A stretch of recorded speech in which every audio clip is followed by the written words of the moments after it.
about, and since I haven't really had much time to put together a broadcast in the last few days, I thought we'd make this one just a little bit bigger. So the first item I think on the agenda is the online discussion of Stephen Flynn and his behaviour during the service of Remembrance in the UK's cenotaph in London, and what he did and what he didn't do. Now, it's obvious to all of us now that during the singing of the national anthem, Stephen Flynn didn't take part in the singing. Now, this caused a lot of outrage, obviously, amongst British nationalists, claiming that this was an insult to the memory of those people that they were commemorating. However, I think the motivation of Mr. Flynn in doing this was actually largely nothing to do with the ceremony itself. He was making a point, and that is that singing a national anthem, which was actually written for the English state and contains an entire verse referring to rebellious Scots and us being crushed by General Wade, is not the kind of national anthem any SNP leader at Westminster wants to be associated with. And so he was making a point that singing a song which contains a verse about crushing your own country is not something that any leader would want to do. Plus the fact that this is a national anthem which extorts its singers to beseech God to save the king and to preserve him in perpetuity. Now, a couple of things here. For one thing, most people don't believe in God, for a start. And secondly, most people in Scotland, as far as I can see anyway, the majority of them don't believe in the monarchy either. And so singing a song about two things that you don't believe in, with a verse in it which refers to your country as being crushed by England, is not something anybody would want to do. Any Scottish person anyway would wince at the thought of singing this anthem. So is Mr. Flynn a hero for doing this? Well, it certainly would have taken some pluck to do this in such an obvious way during a televised, 2-hour-long marathon of mourning. And there is certainly an obsession in the English television world for turning this mass death cult into a major event every year. Now, I have worn the poppy yesterday, well, not yesterday, sorry, on the 11th. I wore the poppy, yeah, it was yesterday, sorry. I wore the poppy yesterday. I don't really care what the colour is, simply because I had 3 relatives, all of which I knew, all of whom survived the Second World War, and one, my grandfather on my mother's side, actually fought in both world wars and survived. He went to World War I as a 16-year-old, riding a pony, carrying orders from, presumably from headquarters, out to the front lines to the troops in the trenches. He got shot at a lot. He even rode a motorcycle at one point when they switched his pony for a motorcycle, but he asked them to switch it back because the motorcycle couldn't go off-road the same way as his pony could. Anyway, he'd survived all of that. World War II, he also signed up to defend the country using anti-aircraft guns. My other grandfather also was in the army. And I had an uncle, a great uncle, who, although he never fought in World War II, was in Singapore at the time when the Japanese invaded, and he suffered 5 long years in a Japanese prisoner of war camp, managed to escape twice, although he was recaptured and finally liberated a long time after the end of the war, where everybody in the family thought he was dead, but he came back. But he was a damaged man. He was never the same. So I wear the poppy to remember those 3 men. Not for any other reason, not to glorify war, but just to remember them and to pay tribute to them. So that is my take on Poppy Day, if you like, on commemorating the ending of wars rather than the glorification of them. Secondly, I wanted to talk about the I word, independence. There were some online conversations yesterday about an SNP supporter who had written quite a long piece on X, I think it was, where he was saying that the SNP should include the word independence in much of its future election campaigning literature and presumably in its election pledges, you know, vote SNP in 2026 for independence, that kind of thing. But having said that, it was obvious from reading this article that he was suggesting using the word independence not because there was going to be a plan for obtaining independence, nor was he suggesting that including independence in the literature, in the campaigning rhetoric, was in any way indicative that there was some sort of a plan or a strategy being developed by the SNP. So this is effectively a suggestion to use independence as a strapline, simply to make sure that more SNP MSPs were elected. Now, in this regard, he attracted an awful lot of criticism, understandably so, from the independence movement, who saw this as further evidence, as if we needed further evidence, that the SNP is more interested in gaining and holding its seats, making sure that they have lots of highly paid politicians in Holyrood, rather than developing any credible plan for giving us a vote on independence anytime in the foreseeable future. So I think the inclusion of the so-called I word in campaigning is largely just a symbolic gesture and falls way short of what's actually required, which is something we may talk about in another programme. Now, while we're on the subject of campaigning for independence, I also noticed that Craig Murray took to the internet with a recorded message, a video message, in which he was talking about why Scotland should form a liberation movement and take its legal arguments to the United Nations and other international arbiters. Simply because, as he pointed out, if you establish the international legal status of Scotland, then it has to be defined by the United Nations as something, and it cannot simply be defined as being any voluntary union in the United Kingdom, because that union was never voluntary. It was not signed in a way which made it so. It was signed under the threat of at the time, a maritime blockade of all Scotland's ports, of massive disadvantageous taxes being imposed on Scottish nobles unless they signed this agreement, and sizable bribes to many of those who were charged with looking over the treaty and signing it on Scotland's behalf. And so it was signed largely without any reference to any of the population of Scotland whatsoever. None of the presumably several million people who lived in Scotland at the time got a vote. So no way was it voluntary. And even if it were voluntary, we're not being allowed to vote to leave it by the United Kingdom. So it remains involuntary. We are being forced.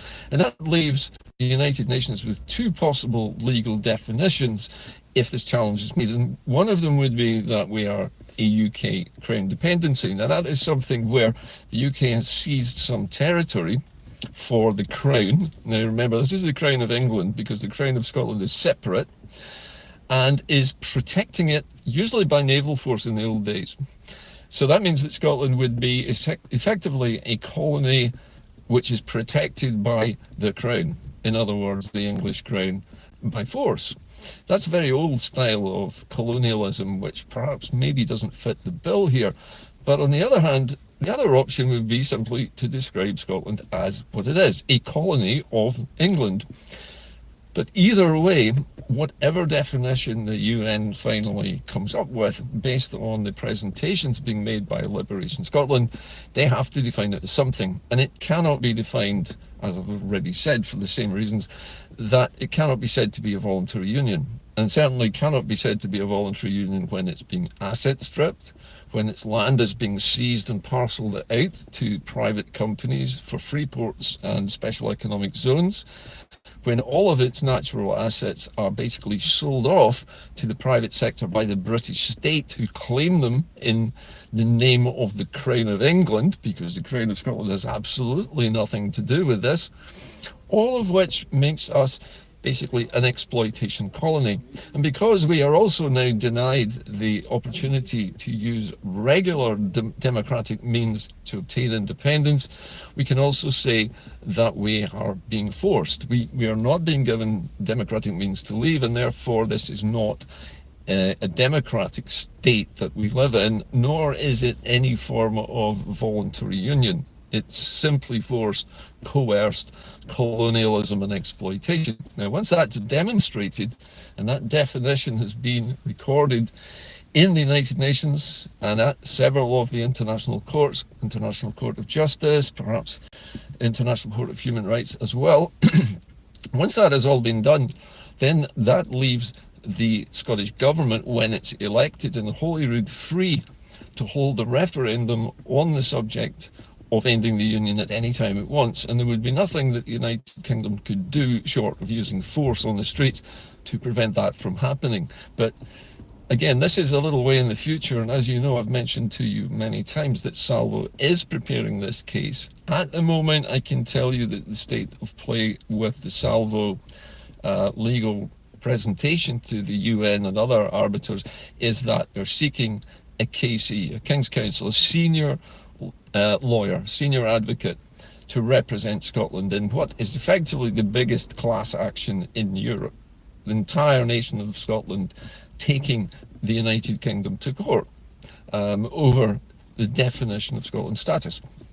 So that is going to happen, but we do need a high profile QC with enough guts and courage to take on a case the size of which most QCs never see. So that is where that is at the moment. I'll keep you posted on any further developments once I know what they are.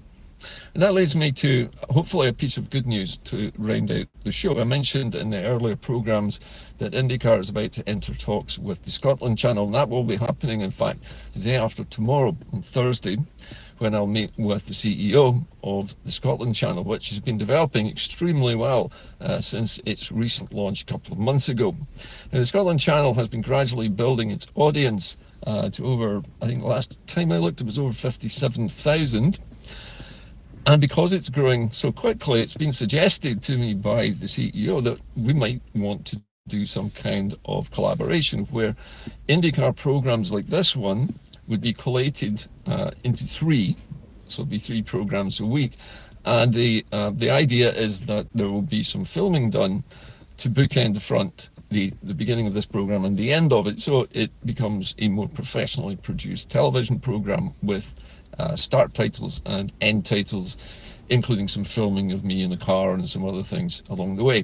So assuming that all this goes according to plan, I would hope by the end of this month we'll have that agreement in place and the new version of Inde-Car will start to come on stream on the Scotland Channel, I hope just before Christmas and the New Year. It would be nice to have regular 3 editions a week of Inde-Car on specified days at specified times on the Scotland Channel, available to everybody so they can find me really easily and not have to, as we're doing here, pop up suddenly unannounced on YouTube and I just make a program literally on the spur of the moment. So Inde-Car, I think, is probably going to become better established. I have recently had talks with YouTube and I have fulfilled all the monetization criteria. So the program is now allowed, if you like, to earn money on YouTube, although at the present time, with the viewer numbers being so small, it's quite low. There will also probably be a deal between myself and the Scotland Channel on a proportionate percentage share of whatever monetization the Scotland Channel gets for my programming. So all of these things, I hope, in the future will reduce the need for me to make any kind of appeals for donations. However, I would just like to add a caveat there. At the present time, especially at this time of year, I do still need donations to keep running. I'm hoping that I will be able to announce at a time somewhere in the near future that I no longer need people to make regular donations. Although if people do wish to make donations, I will leave donation links open anyway, but it will no longer become such a big deal and I'm not going to have to feel so guilty and awkward about asking for money anymore. Anyway, that is where we are today. So I think it's safe to say that Stephen Flynn has, or his stock has risen somewhat in the eyes of those of us in the independence movement for his recent actions, or should I say his recent omissions, during the service at the Cenotaph. I also think that the idea of using the I word in future SNP election campaigning is not going to work unless it is actually referring to some kind of process or some kind of cooperation deal with other pro-independence parties, which will lead to a referendum once we have Scotland's legal status sorted out with the UN, or even before. But at the moment, I don't think that's a particularly good idea. Craig Murray, the former British diplomat, and he was originally the UK ambassador to Uzbekistan, he is a fiercely pro-independence Scot, and he has basically made the case, as if it needed making again, for Liberation Scotland to present a legal argument to the UN and international courts to decide Scotland's actual political status as a nation, and not leave it languishing as a pretendy voluntary union member when it plainly isn't. But with Inde-Car hopefully taking a step up and becoming more regular, we should see a bit of an adjustment away from the falling BBC News audiences, and a much bigger rise in TV news audiences for channels like this.